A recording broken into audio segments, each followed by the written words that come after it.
your meal and say that I'm going to the wedding, Sally, I'm going to the wedding, Sally, I'm going to the wedding, Sally, And welcome to another episode. We're still allowed on the air after last week. We haven't been kicked off the internet. It's really hard to get kicked off the internet. Well, and you talk about the things we did last week. I'm shocked there wasn't a presidential decree to come down to get us kicked off the internet. It'd be via Twitter, I promise. I am your hillbilly therapist, Jake Hill. And I'm Dan Fraley. And this is once again Hillbilly Therapy. We do have to talk just for a second about we did have some a little bit of controversy last week with the Colin Kaepernick stuff, but looks like we may get a little bit controversial again today. I assure you all hate mail was misspelled, so it's okay. It was horribly. It made me laugh, and ironically, most of it from the South. What? I know, my people. What? I thought people in Connecticut would be more mad. Mm.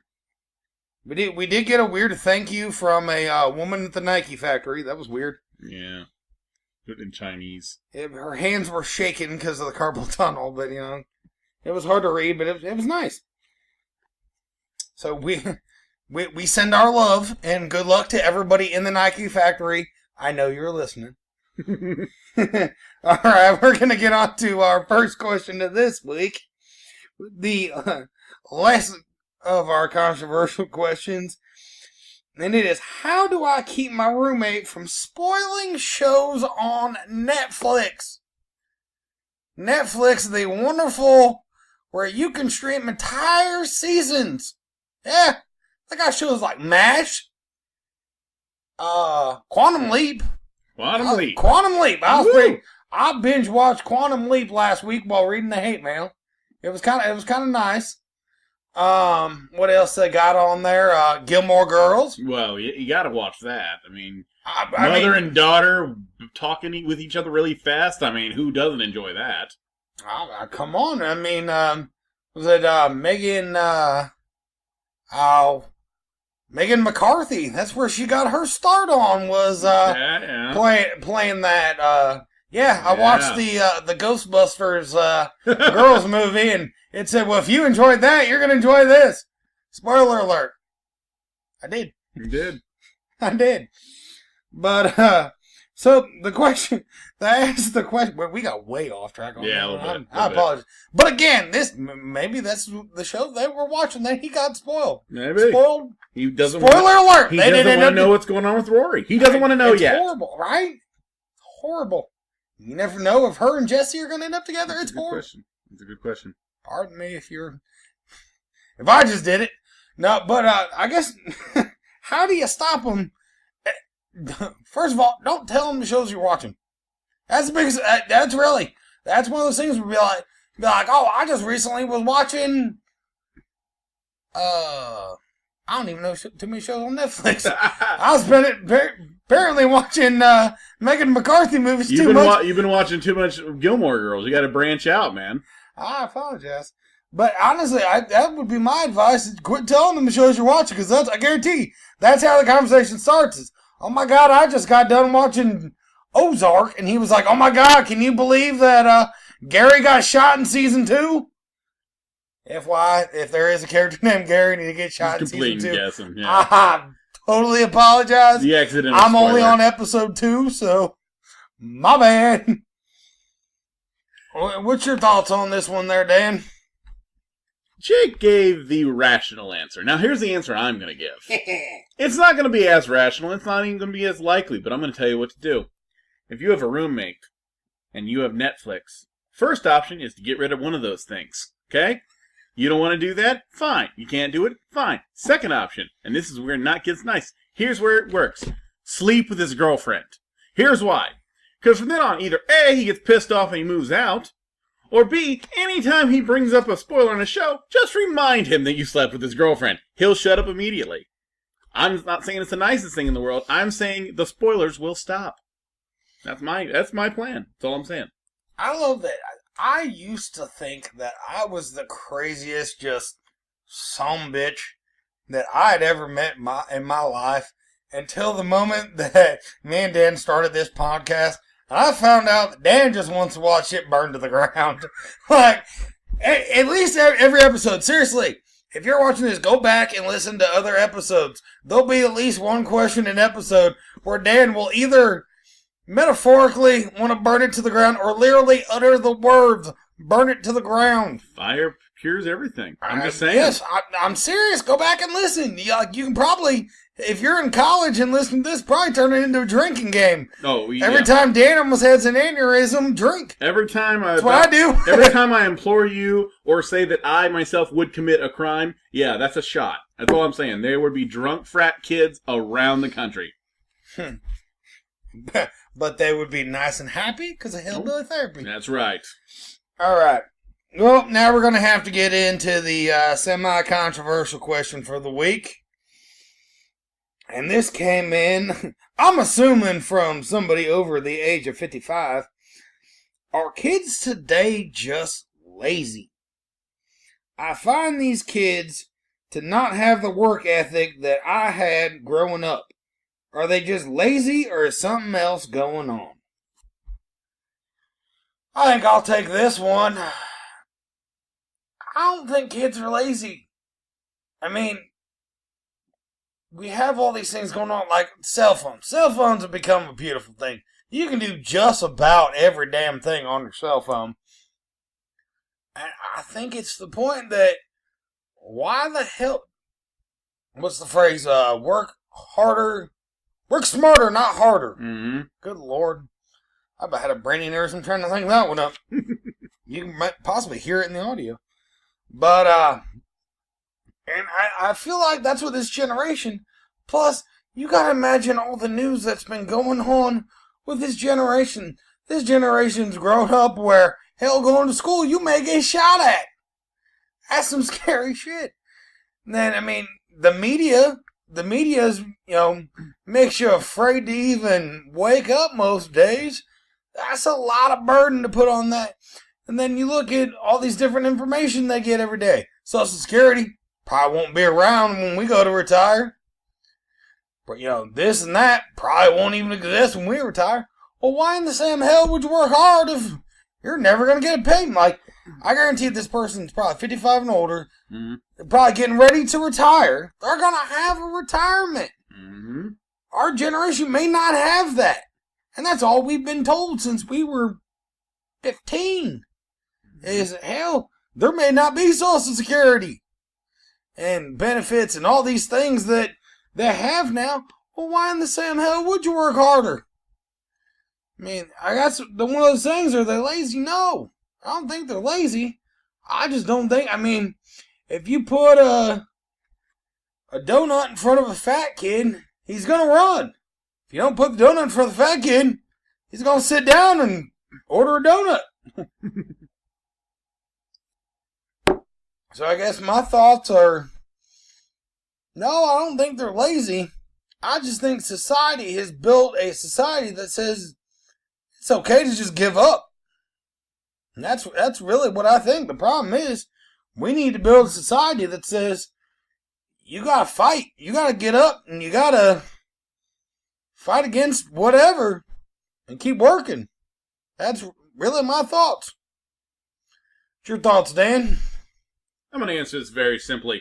They ask, are kids... Burn it to the ground! Are kids... This will be the one time where fire is not the solution. Woohoo! Mark it down, folks. It was a day that was bound to happen eventually.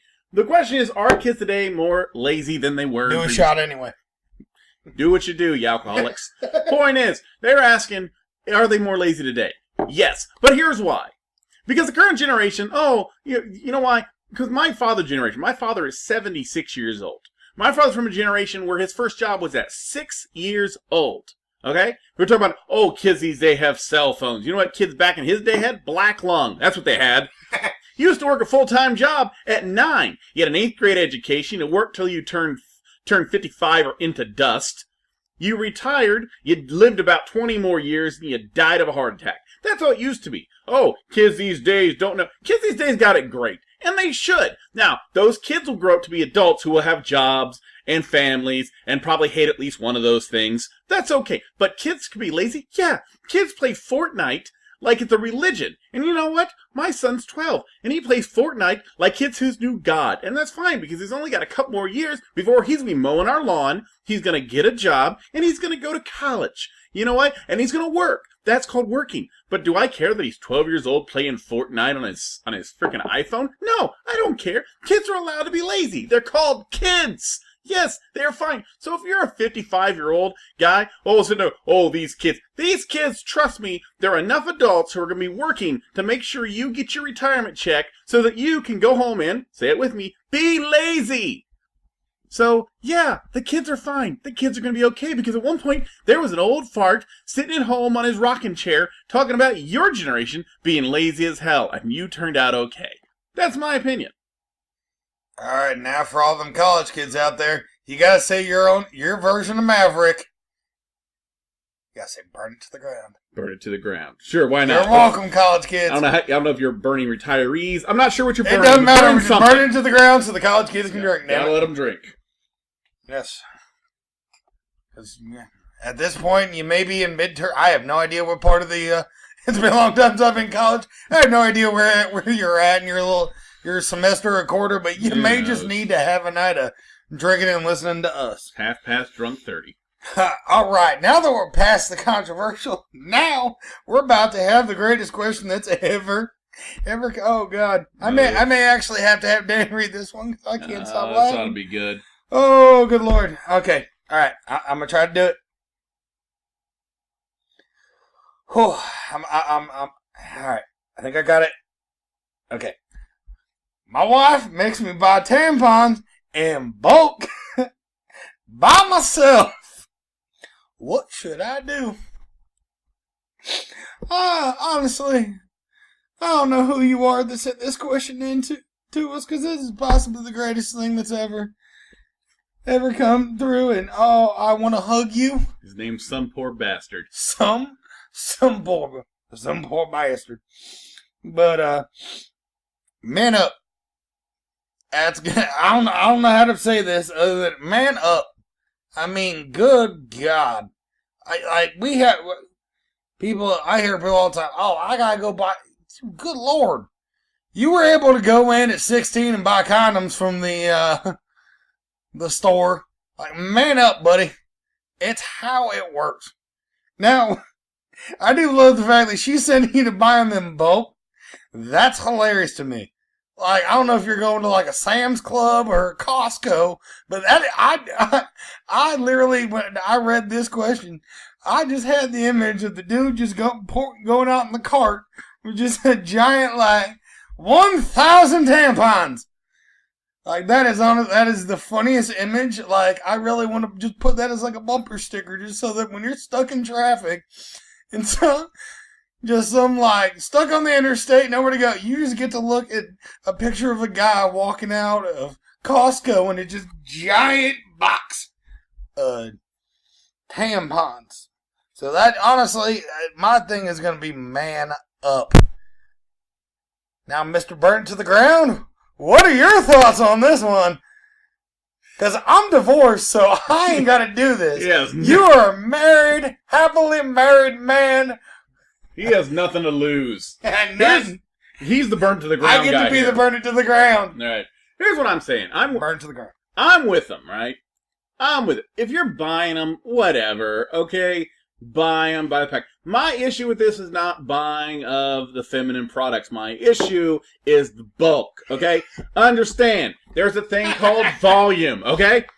I understand women on a regular cycle have a period once a month. I understand it. Between 4 to 7 days. I've sat through health class. The point is, okay, once a month. But if you're walking into a store and you're buying a skid load of Tampax, you need to reevaluate your life, because no one needs to save that much money, okay? I've bought 5 pounds of gummy bears at a time, okay? I know a deal when I see one. But you're telling me you need a giant pack of Tampax? at one time, where do you put them? Where do you store them? Where is the giant cave you had in your house for the Playtex Sport Pack?